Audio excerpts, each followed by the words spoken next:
Within the scientific community, there is no debate. The overwhelming majority of scientists agree that global warming is happening and that human activity is the primary cause. What this means for Maryland is that, if this is allowed to happen, is that annual average temperatures will increase by 3 to 8% Fahrenheit. Average precipitation will increase by roughly 20%, and there will be more frequent and intense late winter storms. Perhaps most devastating, sea levels will rise by 24 to 48 inches in Maryland. This isn't just about our coastline. It's agricultural productivity, species biodiversity, and impact tightly correlated with economic insecurity. In short, you know this already. If we do not keep global warming under 1.5 degrees Celsius change, as recommended in the 2016 Paris Climate Accord, then the devastation we will see globally will make what I just described in Maryland seem perhaps minor and not so newsworthy.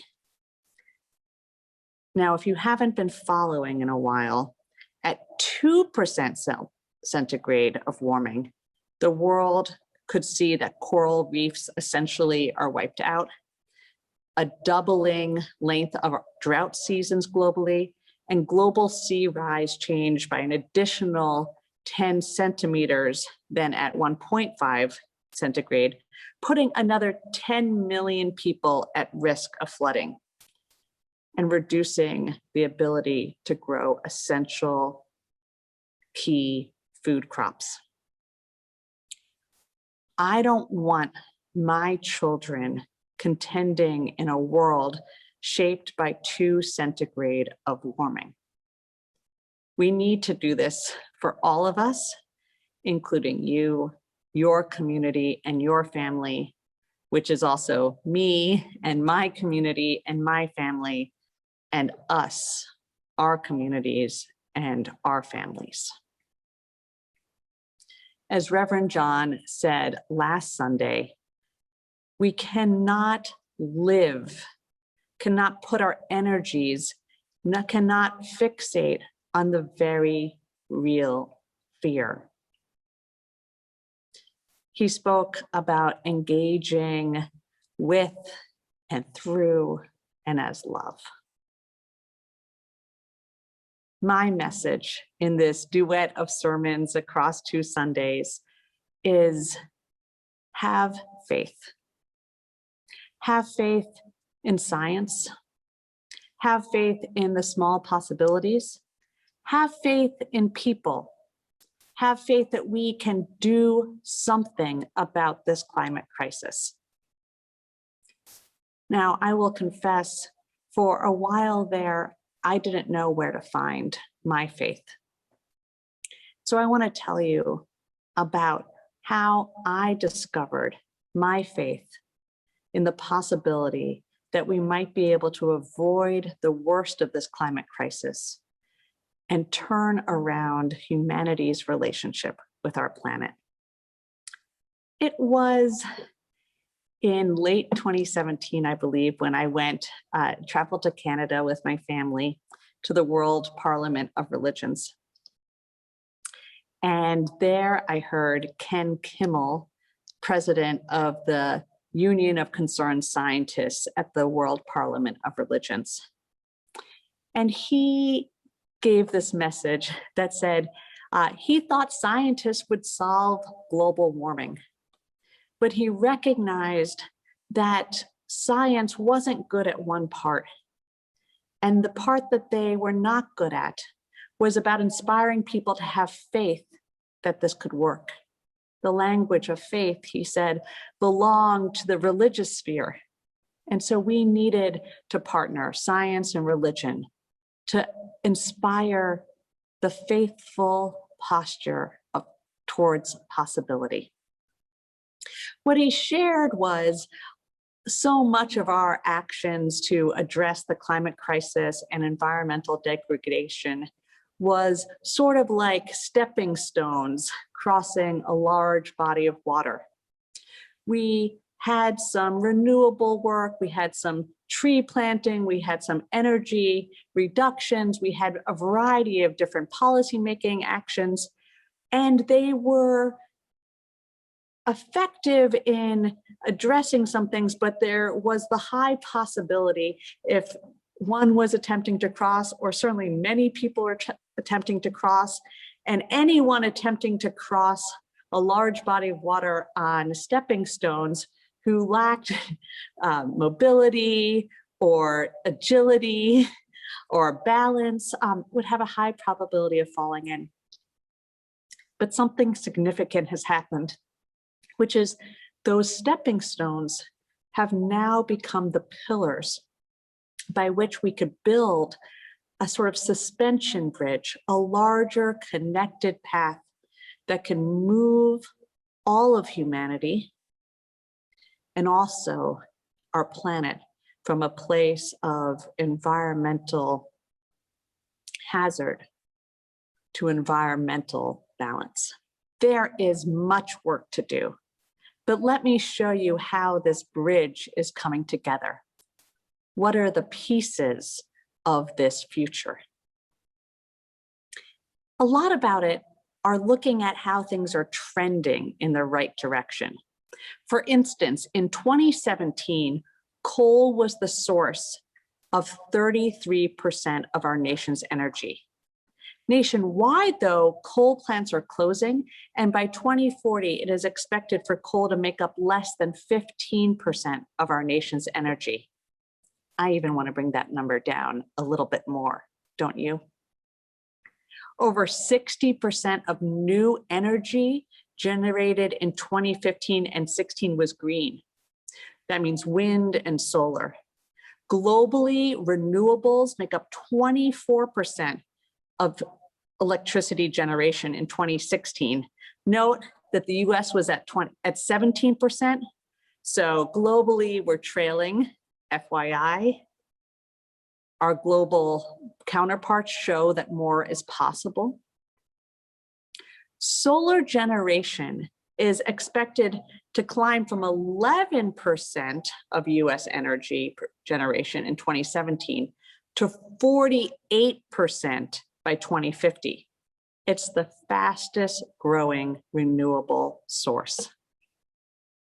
Perhaps even better news, we are becoming a much more energy efficient nation.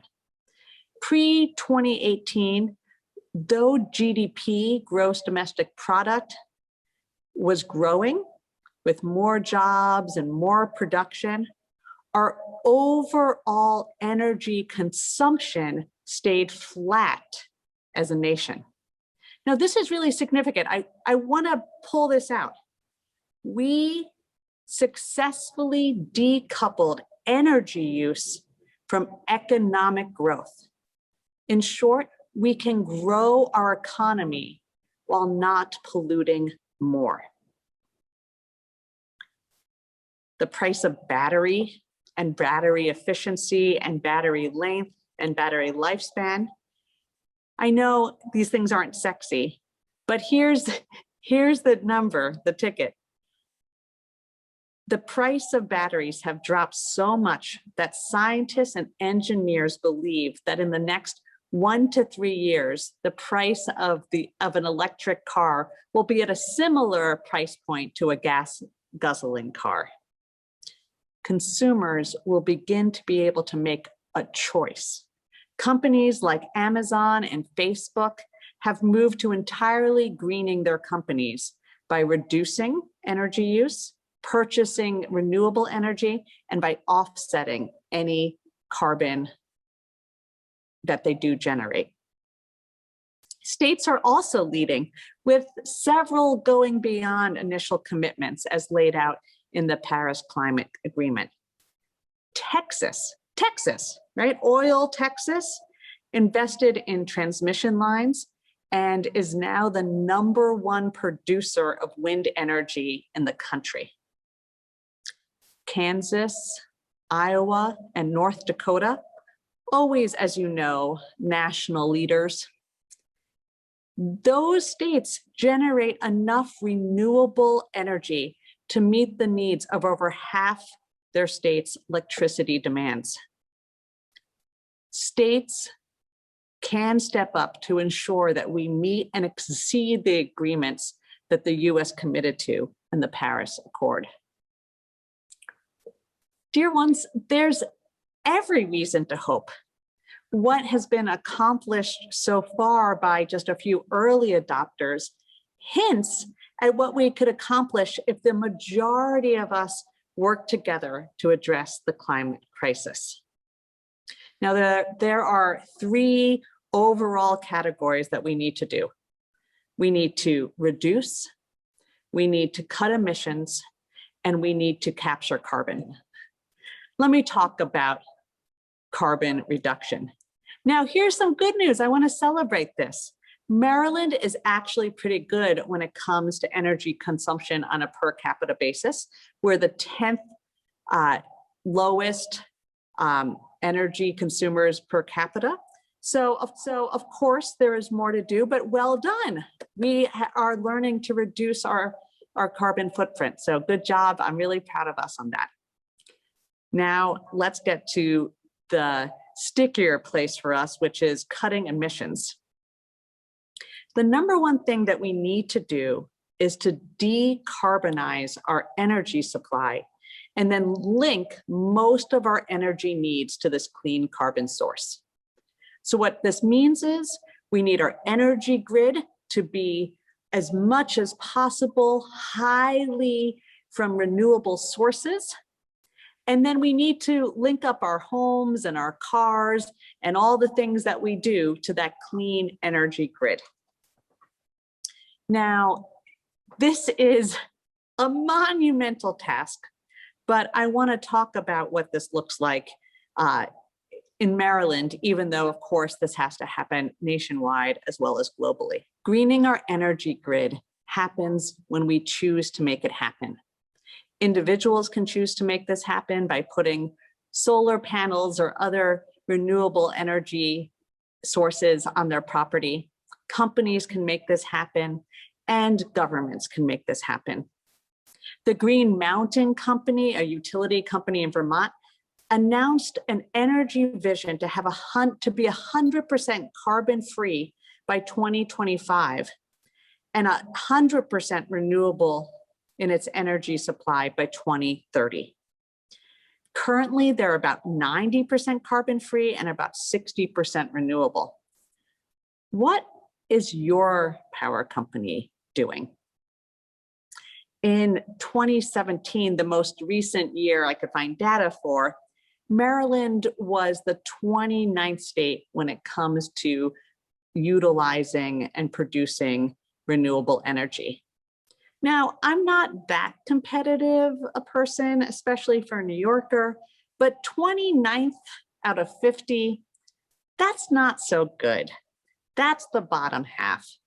And also something that is disturbing me a little is that our rate of shifting towards greener energy is comparatively low. By the way, Vermont is at 99.6%. Now, Maryland's lack of progress is not for a lack of desire or even early adoption. Maryland was one of 9 states that made up part of the nation's first carbon cap and trade program. And through this program, we made a commitment to cut emissions 60% below 2005 levels by 2030. We're making progress, but our progress again is slow. So let's be bolder, more committed. Let's see more action on this.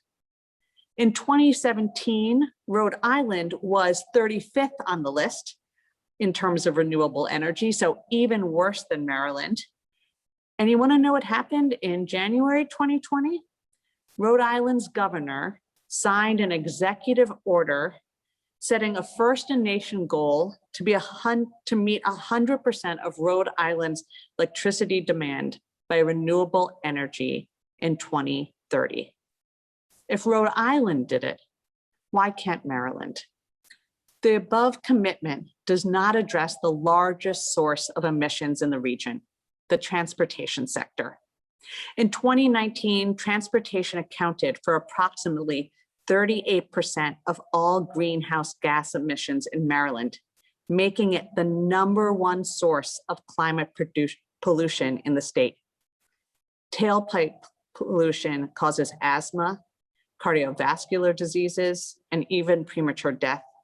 And communities of color are disproportionately impacted. Low-income households, furthermore, spend up to 30% of their income on transportation costs. And people of color, on average, have longer commute times. Cutting emissions from fossil fuel-powered vehicles and raising funds for investments in public transportation and allowing lower income communities to participate in green transportation is a crucial step to protecting the health of communities, saving families money, and improving access to jobs and services. We are not alone in this vision. In 2018, a poll showed that 73% of Maryland voters want our region to invest in a system that relies more on mass transit, fuel efficient and electric vehicles, walking and biking, and other public transportation options to reduce climate and air emissions. You want to know when that will happen? You want to know? It happens when we people, you and me and our partners, known and unknown to us, mobilize. It happens when people make it happen. So what can we do? We can form alliances. Maryland is an incredible state. It itself contains almost all the stakeholders, the most affected coastal and island communities, the inner city communities that often have to cope with the worst environmental contaminations and hot and heat conditions, to the rural and farming areas in the state that also need to be brought in to greener practices. Our coalitions need to be wide and strong. What else we can do? We could speak up. We, the people, are the owners of the state utility companies. We need to push them to green their energy sources. We need to push them to electrify transport. Imagine charging stations for electric cars, for instance. Why don't we urge our public utilities to position themselves to compete with oil companies as the main energy source for transport? A good business model for them, better for our families, and better for our planet. Let's influence our state and federal lawmakers. Let's start by greening our transportation. This again is so essential as Maryland's #1 source of carbon emissions. It's essential for our families, it's essential for equity, it's essential for making sure that people have the opportunities and the connections and the ability to access the resources they need to be healthy, successful, and safe. When I was in Indianapolis, I worked as part of a large coalition that we accessed through our faith-based community organizing group, similar to ACT, to make sure that Indianapolis invested in clean, green public transportation, a dramatic overhaul of our system that was so necessary, and that we made sure that had a racial equity framework and implementation to it. And then we need to push for our state's energy grid to become carbon neutral. I say by 2030, why not? And through this, we should work with UULM, our Unitarian Universalist Legislative Ministry. We should partner with ACT and work to establish any and all partnerships to make this happen. I'm telling you, the wider the coalition, the more successful we'll be. We also have to work to remove the carbon in our atmosphere. The truth is, no model shows us being successful in averting the climate catastrophe if we do not remove the carbon that is already in the atmosphere. Now, there are fancy ways to do this, and there are old-fashioned ways to do this. Let me start with the fancy ways. One of the things that all the models show is that we'll probably need to use some science to literally capture carbon from the air, sometimes make it into blocks and bury it in the ground or build things with the blocks. But here's what I'm going to say is I've always wanted to give some practical advice. There are companies that are experimenting in carbon capture, and you might just want to think about investing in one of them or investing in them all. It's probably the only stock tip you'll ever get from me. And then the old-fashioned way, plant trees. Not only are they beautiful, a connection with nature, some say that the shade from a single tree can save the same amount of energy as would 10 room-size air conditioners running 20 hours a day. The truth is, we haven't done some of these things fast enough.